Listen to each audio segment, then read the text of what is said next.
যে নিজের সম্মান নিজে দিতে জানে না, সৃষ্টি কখনো তাকে সম্মান দেয় না। এখানে আরেকটা কথা, অনেক সময় দেখবেন অনেক মানুষ অনেকজনকে ছোট করে কথা বলে।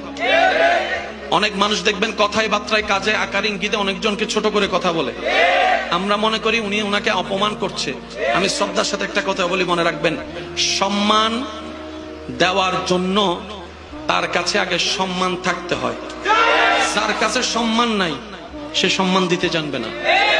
যার কাছে সম্মান দেওয়ার মতো সুন্দর একটা মন নাই সে কখনো সম্মান দিতে জানবে না।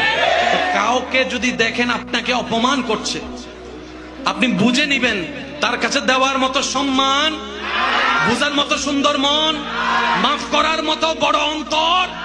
ব্যর্থতা তার, ব্যর্থতা আপনার নয়। তো কারো কাছ থেকে অপমানিত হলে মন ছোট করবেন না।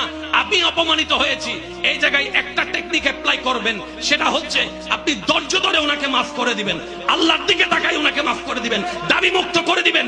আপনার রব এটা দেখে খুশি হয়ে আপনাকে আরো 1000 গুণের ইজ্জতের মালা পরিয়ে দিবে। ওয়াতু ইজ্জু মান তাশা।